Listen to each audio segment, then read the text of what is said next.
mga hipag bayaw niya ay napakamadamdamin. Bong, makinig ka! Ikaw muna yung makinig at talagang kinapala ko ng mukha para magsalita din. Ay ikaw muna yung makinig at hayaan mo mga bisita mo magdatingan. Madami nag-aasikaso dyan. Ang sunod po na aking tatawagin ay isa rin po sa nagmamahal. Isa rin pong bayaw niya na nagmamahal sa may karawan. Donald! Si Mr. Donald Hernandez. 30 segundo. Bong, happy birthday. Bayaw, happy birthday. Siguro itong birthday mo ang hindi ko lagi malilimutan. Dahil ito ay nung ako'y kasal, ay ikaw ay nasa dalaga at naghahakot ng plato. Kaya napakalaking utang na loob ko sa iyo. Hindi ko ikaw malilimutan. Kung pagkatalo mo ng kapitanan, ikaw ngayon pare, Kuya Bong. Napakasakit pa rin sa akin. Yung mga tumiwalag, di ko sila malilimutan ang mga kanyang buhay. Happy birthday uli. Ako ay hindi magaling magsalita. Pero ramdam ko pa hanggang ngayon. Sakit. Na nangyari sa iyo, pagkatalo. Happy anniversary, Mr. Donald. Ay, happy anniversary sa inyo. Parang babalik ko din sa pagkandidato niyo si Bong pag nagkataon. Okay. Sige. Okay. Ito po ay nagmula pa sa ibang bayan. Ito po ay bayaw pa rin ng ating may karawan. Mula po sa bayan ng San Antonio, Mr. King Hernandez. Pagkakatulog sa nag-iba. Taga dito mga taga San Antonio kayo. Magandang gabi sa inyong lahat. Salamat sa ating nabuwang MC. Pinaunlakan yung pinaunlakan niyang pinangangatawanan niya ang pagiging MC dito. So gayon pa man, ako galing Quezon, kasama akong 2 tao dito. Talagang aming sinadya itong mabini para lang makipag-selebrasyon sa aking bayaw, Kuya Bong. Sa tunay, talagang napakasarap ding pumunta lagi dito sa Mabini. Kaya lamang nung time na Kuya Bong ay nagkasakit niyang yan, nalintik na yan, ay di wala na nag-aano sa amin ng pamulutan. At di na makainom. Hindi na makainom siya. Kaya ngayon parang nautay-utay na uli, kaya parang mapapalimit na yung pagpunta namin dito. Bayaw, happy birthday at sana makatagpo ka na nang gagamot sa sakit mong yan. Ha? Alam mo kung ano sana makatagpo na. Makatapat na yan. Ha? Salamat at magandang gabi sa inyo lahat. Bong, alam ko madami ka na natatagpuan, hindi lang matsimpuhan. Ano? Okay, akin po naman tatawagin mula po ito sa Lucena City, alam ko po. Ang bunsong kapatid at bunsong bayaw ng ating may karawan, Mr. Sherwin Hernandez. Ayan na.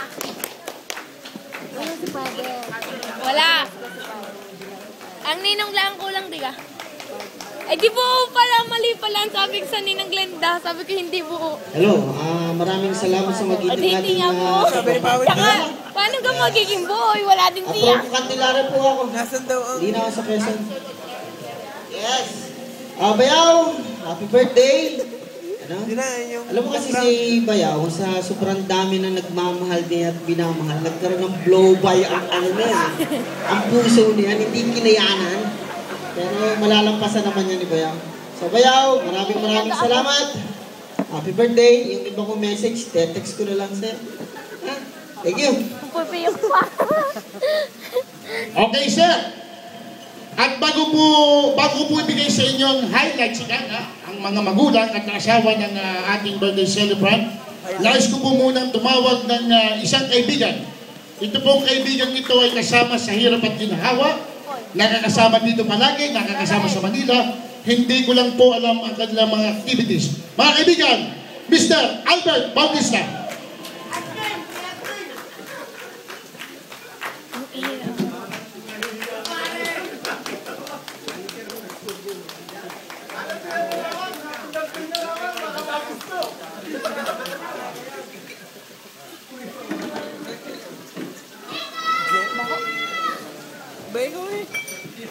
Pare, happy birthday.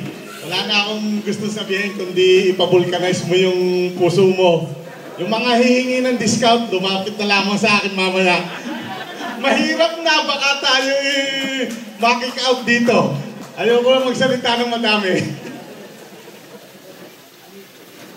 Okay, kita naman niyo po, parang nagdidihim ka pa minsan. Ha? Okay, bang happy birthday ulit. Ngayon po, ang ibibigay ko sa inyo ay ang mga taong nagpalaki sa kanya, nagbigay ng ng lahat ng pangaral, lahat ng pagmamahal. Akin pong tatawagin ang mga magulang o isang representative ng ating mag-asawang Prudencio at Ate Jessie. Akin po tinatawag ang kanilang mga magulang para sa isang mensahe. Palakpakan po natin ang mga magulang ng ating birthday celebrant. Ay. Iiyak na yun. Ewan, malik ko. Yata ang bayan sa ito pati ako nakasama din. Nagpapasalamat po ako sa Panginoon at sinapit ng anak ko. Ang araw na ito. Ang araw na ito kasi parang nakalimutan ko nang nakasama niya ako sa pag-celebrate ng birthday. Kasi siguro 33 taon na akong wala dito. At napatsyempo lang ako na naririto dahil na ika nga birthday ng inay, ay alam ko naman magkakasunod dyan, kaya hinabaan ko na ang bakasyon hanggang Marso. Nagpapasalamat po ako sa inyong lahat sa pakikiisa sa kasayahang ito at nawa po ay isama ninyo siya sa panalangin at kahit pareho kami may karamdaman sa puso, ay narito rin po kami pareho.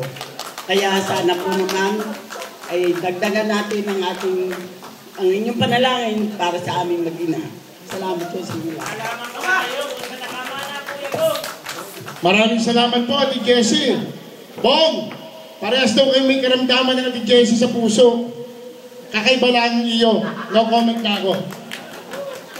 At ngayon po, ibibigay ko sa inyo Abay, ang anak pa. ang pinakamaganda. Ang only one. Mali po yung sabi ko kanina na number 1. Kasi pag number 1, may number 2, may number 3. Ang only one, ang aking kaibigan, Mrs. Marisa Hernandez Sandoval.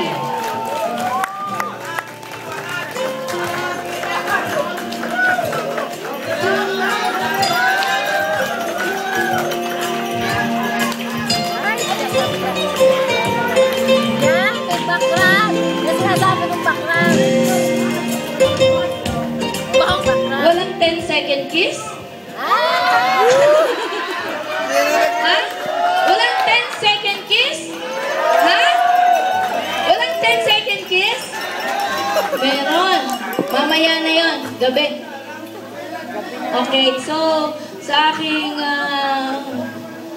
magandang lalaki na MC, sa tunay po niyan, si Romel ay nagkagusto sa akin. Ang kapal! Nagkagusto yan sa akin. Ngayon, sabi niya sa akin, Maris, hindi ko akalain, ang sama ka noong ikaw ay bata pa, sobrang sama. Sabi niya sa akin. Eh, kung alam ko laang na ikaw ay pagtanda, ay gaganda, sana ikaw aking napangasawa. Hindi po. Si Romel po ay from kinder hanggang high school. Kaming dalawaan, magkaklase niyan. Magkatabi pa sa upuan, pero siya ang naninulad sa akin. So, thank you so much, Romel. Pero nung bata si Romel, to inform you, guwapo siya. Pero ngayon talaga pong hindi na maaari. Okay. So, thank you so much, classmate. So, sa mga guests, salamat po at kayong lahat ay nakarating dito. Supposed to be dapat hindi na kami maghanda dahil araw-araw na handa, nakihanda. Wala na